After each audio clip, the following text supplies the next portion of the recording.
बिस्मिल्लाहिर्रहमानिर्रहीम, अस्सलामुअलैकुम। आज इमरान रियाज ख़ान साहब की बाजियाबी के बाद मेरी उनसे मुलाकात हुई और इमरान भाई से मेरी ज़िंदगी में ये पहली मुलाकात थी। इस मुलाकात का अहवाल मैं आपके सामने रखूँगा। उन्होंने क्या कहा, उन्होंने क्या बताया, वो कैसे दिखते थे, मेरा उनका क्या इंटरेक्शन हुआ, मैंने उनसे क्या कहा, उन्होंने मुझसे क्या बात की, ये तमाम तर तफसीलात आज आपसे शेयर करूँगा। इब्तदाई तौर पर मैं समझता था कि इमरान भाई की बाजियाबी के बाद इस मौजू पर बहुत ज़्यादा बात नहीं करनी चाहिए, ना ये कि उन पर क्या बीती, ना ये कि उनसे अब हमें क्या तवक्कुआत हैं, उनसे हम क्या सुनना चाहते हैं। इसलिए कि मैं समझता था कि अब उन्हें कुछ वक्त अपनी फैमिली के साथ, अपने ख़ानदान के साथ, अपने बच्चों के साथ, अपनी अहलिया के साथ, अपने वालिदैन और भाइयों के साथ गुजारना चाहिए। चूँकि ज़ाहिर एक बड़े तवील अरसे से, एक ट्रॉमा से गुजर कर वो आए हैं। लेकिन आज उनसे मुलाकात के बाद मुझे ये एहसास हुआ कि कम से कम एक बार इस मौजू पर मुझे ज़रूर बात करनी चाहिए। और ये एहसास क्यों हुआ, ये आगे चलकर आपको अंदाज़ा हो जाएगा। इमरान रियाज खान साहब के भाई उस्मान भाई से मैं मुस्तकिल राब्ते में था इमरान रियाज भाई की गुमशुदगी के दौरान, और मैं उनसे बार बार ये कह रहा था कि सिलसिले में मैं जिस काम भी आ सकूँ अपनी हैसियत, अपनी बिसात और अपनी औकात के मुताबिक, उसके लिए मैं हाजिर हूँ। अपने तईं अपनी नहीफ सी आवाज़ भी मैं बुलंद करता रहा। जहाँ जहाँ एहतजाज में शिरकत हो सकती थी इमरान भाई की बाजियाबी के लिए, मैं वहाँ भी शरीक होता रहा। तो इमरान भाई की बाजियाबी के बाद मैंने उस्मान भाई को एक मैसेज किया कि आप इमरान भाई को मेरा सलाम अर्ज़ कीजिएगा। आज उनका मैसेज आया कि इमरान भाई कह रहे हैं कि मुझे इकरार से मिलवाएं। तो मैंने उनसे कहा कि मैं हाज़िर होता हूं, और मैं फिर आज उनसे मुलाकात के लिए गया। जब मैं गया तो इमरान रियाज खान साहब नमाज अदा कर रहे थे, और फिर जब इमरान भाई से मेरा आमना सामना, मैं बता चुका कि ज़िंदगी में हम पहली बार एक दूसरे के सामने आ रहे थे। मेरी आंखें भी भीगी, इमरान भाई की आंखों में भी आंसू थे। मैंने उनका माथा चूमा, उनका हाथ चूमा, उन्होंने मुझे गर्दन पे बोसा दिया, और हम बहुत देर, जितने लोग वहाँ मौजूद थे सबकी आंखें नम थी। हम बहुत देर एक दूसरे को गले लगाकर एक दूसरे का हाल पूछते रहे। और फिर इमरान भाई ने मेरी आंखों में आंखें डाल के पूछा, पहलाज कैसा है। मुझे बहुत खुशी हुई, क्योंकि ज़ाहिर उनकी याददाश्त के हवाले से, उनके नफ्सियाती मसाइल के हवाले से बहुत ज़्यादा बात हो रही थी। लेकिन मुझे ये जानकर बहुत खुशी हुई कि उन्हें पहलाज का नाम याद था। वो तवाज़ो के तमाम तर आदाब से वाकिफ़ थे। वो मेहमान नवाज़ी बेहतरीन तरीके से कर रहे थे। जिस अंदाज से, जिस मोहब्बत से, जिस प्यार से, जिस वारफ्तगी से वो मुझे मिले, वो भी अपनी मिसाल आप थी। सो एक तसल्ली और तशफ़ी के साथ मैं उनके सामने बैठ गया, और अल्हम्दुलिल्लाह उसके बाद फिर थोड़ा सा मुझे हौसला हुआ, और मेरे चेहरे पर एक मुस्कुराहट थी कि अब हम उन्हें खैर आफियत से देख रहे हैं, जिंदा सलामत देख रहे हैं, जिनके बारे में बहुत सारे शुकूक व शुबहात थे। इमरान भाई की हिस्से मज़ाह अपने उरूज पर है। मैं एक बात आपसे शेयर करूंगा तो आपको अंदाज़ा होगा कि वो ज़हनी तौर पर इस वक्त भी कितने साउंड हैं माशाल्लाह। हमारे एक दोस्त ने उनसे पूछा कि इमरान भाई आपको सुनने में तो कोई प्रॉब्लम नहीं है, बोलने में तो दिक्कत हो रही है इमरान भाई को।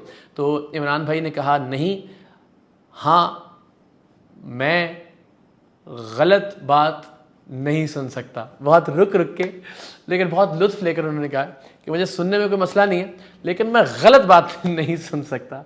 तो आप उससे अंदाज़ा लगा लें कि इस वक्त आसाब कितने मजबूत हैं इमरान रियाज खान साहब के, अगरचे कि वो बहुत मुश्किल वक्त से गुजर कर आए हैं।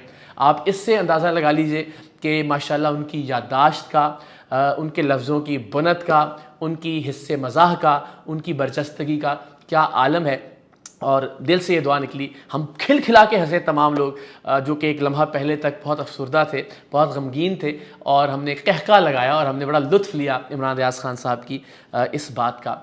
ज़ाहिर है बहुत सारे लोग ये जानना चाहते हैं कि उन पर क्या बीती, उन्हें किसने उठाया, उन्हें कहाँ रखा, उन पर तशद्दुद हुआ या नहीं हुआ, उन्हें खाने के लिए कुछ दिया जाता था या नहीं, उनकी सेहत किस तरह से बिगड़ी, उनसे क्या सवालात किए जा रहे थे, क्या खुदा न खास्ता उन्हें किसी तरह की अद्वियात दी गई, इंजेक्शन लगाया गया। ये बहुत सारे सवालात हैं। और फिर ये कि उन्हें कब छोड़ा गया, किस तरह से छोड़ा गया, किन टर्म्स एंड कंडीशंस या किन शराइत पर इमरान रियाज खान साहब को रिहा किया गया, क्या कोई गारंटी ली गई, किसका किरदार था इमरान रियाज खान साहब की बाजियाबी में। मैं ये समझता हूँ कि ये सारे सवाल हमें कुछ वक्त बाद पर उठा रखने चाहिए और उनकी फैमिली की भी यही ख्वाहिश होगी, उनके वकील भी यही चाहेंगे यकीनन कि इन मौज़ूआत पर बात ना हो। सो हमने इमरान रियाज़ खान साहब से कम मैंने इस बारे में कोई सवाल नहीं किए। वो जितनी बातें बता रहे थे, वो जो चीज़ें शेयर कर रहे थे वहीं तक, लेकिन मैं ना तो कुछ कुरेदना चाह रहा था, ना मैं चाह रहा था कि उनको दोबारा से वो ट्रॉमा याद दिलाया जाए, वो मुश्किल वक्त याद दिलाया जाए, क्योंकि अब हमने ये एफर्ट करनी है कि वो रिकवरी की तरफ आएँ। इनकी जो स्पीच थेरेपी है उस पर काम करना है। हम सब ने मिलकर उन्हें ये हौसला देना है कि आप वापस अपनी ज़िंदगी की जानिब लौटें, आप अपने बीवी बच्चों के साथ वक्त गुजारें। हमें उनसे फ़िलहाल तवक्कुआत वाबस्ता नहीं करनी, हमने उन पर कोई समाजी दबाव नहीं डालना कि वो इस मौजू पर आकर बात करें।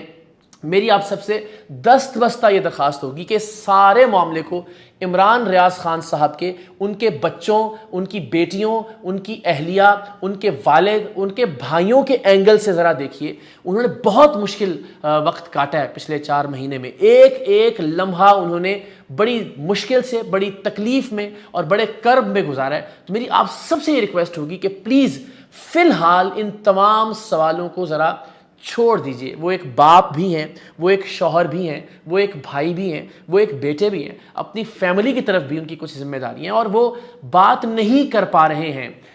उनको बोलने में शदीद दिक्कत है, लेकिन हम सब जानते हैं कि इमरान रियाज़ खान साहब इंशाल्लाह बहुत जल्द ठीक हो जाएंगे। मैं मद्दाह हूँ उनकी मेहनत का, मैं मद्दाह हूँ उनके आसाब की क़ुव्वत का, मैं मद्दाह हूँ कि कितनी जल्दी वो बाउंस बैक करते हैं। जिस तरह उन्होंने अपने कुछ इंटरव्यूज़ में बताया भी कि उनकी ज़बान में लुकनत थी और वो वॉइस ओवर्स नहीं करवा पाते थे जब उन्होंने अपने करियर का आगाज़ किया। फिर 3 साल की मेहनत के बाद उन्होंने ये उबूर हासिल कर लिया ज़बानदानी पर, ख़िताबत में, ओरेटरी में, अपने प्रोग्राम को होस्ट करने में, कि अल्हम्दुलिल्लाह जब वो बात करते थे तो चाहे उनका कोई सियासी और नज़रियाती मुखालिफ भी होता था, उनकी गुफ्तगू का लुत्फ़ लेता था। और मैंने भी अक्सर उनसे ये कहा कि मैं आपके फ़न ख़िताबत का मद्दाह हूँ, बावजूद इसके कि मैं आपसे इख्तलाफ रखता हूँ। इमरान भाई ने ज़ाहिर है अपनी क़ैद के ज़माने की कुछ यादों को भी शेयर किया। उन्होंने बताया कि उनके घर में उनका एक जो पालतू कुत्ता है, वो जब वो वापस आए तो वो उनसे लिपट गया। तो उन्होंने कहा कि फ़ौरी तौर पे मुझे वो याद नहीं आया, लेकिन बाद में मुझे ये सोचकर अजीब लगा कि उसको मैं याद था। लेकिन उन्होंने कहा कि एक और जो कुत्ता है, जो शिकारी कुत्ता है और शिकार पर उनका पार्टनर था, मेरे साथ होता था शिकार पर, तो वो मुझे कैद में बहुत याद आता रहा। फिर उन्होंने अपनी फैमिली के अरकान के बारे में बताया कि वो किस किस को याद करते रहे, कैसे कैसे याद करते रहे, क्या मुश्किल वक्त था उन पर। तो मैंने इस दौरान उनसे पूछा कि इमरान भाई, क्या आपने कैद में ये सोचा कि मैंने बाहर निकल के इकरार को कुट लगानी है? तो इमरान भाई मुस्कुराए और उन्होंने कहा कि नहीं, हर एक का अपना अपना सोचने का ज़ाविया और आपकी अपनी एक सोच है और थी। तो बहुत ही पॉजिटिव नोट पर हमने इस बात को अपने इख्तिताम तक पहुँचाया। फिर इस दौरान इमरान भाई के भाई ने मुझे कहा कि उनके वालिद बाहर लॉन में तशरीफ़ फरमा थे कि वो मिलना चाहते हैं। मैं उनके पास गया, मैंने उनको मुबारक दी। उन्होंने बहुत देर तक मेरा कंधा थपथपाया कि आप बहुत अच्छा काम करते हैं, मुझे बहुत सारी दुआएं दी। और मैंने उनसे कहा कि देखें, मेरी तो इमरान भाई के साथ एक वक्त में बड़ी बड़ी लड़ाई भी रही है, बड़ा झगड़ा भी किया है हम दोनों ने। तो उनका ये कहना था कि बेटा, शर में से भी अल्लाह ताला की ज़ात खैर के पहलू निकालती है। और मैंने कहा बिल्कुल आपकी बात दुरुस्त है कि लोग अगर ये समझते हैं कि एक नज़रियाती और सियासी मुखालिफ भी इमरान रियाज़ के कानूनी हक़ के लिए खड़ा है और आज जो जुल्म उन पर हुआ उसके ख़िलाफ़ इज़हार यकजहती के लिए उनके साथ खड़ा है उनकी बाज़याबी के बाद, तो मेरा ख्याल है कि लोगों को इससे बहुत कुछ सीखने को मिलेगा और इसका अपना एक इम्पैक्ट होगा और अपना एक तासुर होगा। सो मैंने बहुत सारी दुआएं ली उनके वालिद से, हम बहुत देर तक बात करते रहे। उनका कुछ शिकवा भी था जो बहुत हद तक बजा है कि लोगों ने उस तरह से साथ नहीं दिया। जब इमरान भाई थे, उनका ये कहना था, इमरान रियाज़ जब था मौजूद थे तो उस वक्त बहुत सारे लोग मुलाकातों के लिए आया करते थे, एक तांता बंधा रहा करता था। तो उनका कहना था कि उसका एक 5 या 10% भी इमरान रियाज़ की गुमशुदगी के बाद मेरे साथ खड़ा होता तो इमरान बहुत जल्द घर वापस आ जाता। तो ज़ाहिर है दस्तूर ज़माना बदकिस्मती से यही है। सारी फैमिली मुझे एक शख्स की मशकूर दिखाई दी इस सारे मामले में, और वो शख्स थे मियाँ अली अशफाक, जिन पर बहुत सारे इल्ज़ामात लगाए गए। उनकी शख्सियत के हवाले से, उनके प्रोफेशन के हवाले से, उनके कंडक्ट के हवाले से बहुत सारे ख़दशात का इजहार किया गया, लेकिन वो शख्स अपने कहे पर कायम रहा, अपने मंसूबे पर, अपने लाहे अमल पर कायम रहा और अल्टीमेटली इमरान रियाज़ खान को घर लेकर आया। सब लोग ये समझते हैं, उनके भाई, उनके वालिद, उनके अहले खाना, कि अली अशफाक की मौजूदगी के बगैर इमरान रियाज खान साहब की बाजियाबी मुमकिन ना हो पाती। कुछ बातें जो इमरान रियाज भाई करना चाहते थे या कहना चाहते थे, तो हम सब, मैंने भी उनसे कहा, वो कुछ कहने लगे तो मैंने उनसे कहा कि आपको कुछ नहीं पता, आपको कुछ नहीं याद, खुदा के वास्ते आप ये बातें फिलहाल मत कीजिए, आप सिर्फ अपनी फैमिली पर फोकस कीजिए, अपने अच्छे वक्त पर फोकस कीजिए। और मियां अली अशफाक साहब भी ज़ाहिर है थोड़ा थोड़ा उनको ज़रा गाइड कर रहे थे। तो बहुत खूबसूरत बात की इमरान रियाज भाई ने कि इस आदमी के लिए मैं अपनी गर्दन भी कटवा सकता हूँ। तो इमरान रियाज साहब का भरपूर एतमाद मियां अली अशफाक साहब को, उनके भाइयों का, उनके वालिद का, और मुझे रश्क भी आया कि ऐसे दोस्त जो बता रहे थे कि मैं बात सुनता हूँ इमरान रियाज की, और तब तक सुनता हूँ जब तक मुझे लगता है कि ये दोबारा से किसी बुरी कैफियत में नहीं चले जाएंगे, और फिर मैं कहता हूँ कि अब हम दोबारा से, यानी मैं वो सुनाना भी चाहता है और मैं सुनना भी चाहता हूँ, लेकिन इस तरह से कि कोई माजी की याद उनके जहनी कर्ब को या तकलीफ़ को मज़ीद ज़्यादा ना बढ़ा दे। फिर उसके बाद मगरिब की नमाज़ पढ़ने चले गए इमरान रियाज भाई, और उनके भाई जब आए तो उन्होंने बताया कि वो इस वक्त परेशान है, जाए नमाज़ पर ही बैठे हैं, और काफ़ी देर गुजर गई थी, कि वो कह रहे हैं कि मुझे वो नमाज की रकतें भूल गई थी और मैं दोबारा याद करने की कोशिश कर रहा हूँ, तो उसमें ज़रा वो उनको तकलीफ़ महसूस हो रही थी। ज़ाहिर है एक जहनी ट्रॉमा है, एक तकलीफ़ से वो गुजरे हैं, नहायत नहीफ़, इंतहाई कमज़ोर, उनकी आंखों में एक चमक है, लेकिन साथ ही साथ ऐसा दिखता है कि जैसे वो खला में घूर रही हैं, कुछ तलाश कर रही हैं। वही बात, न जाने उनको किन हालात में रखा गया।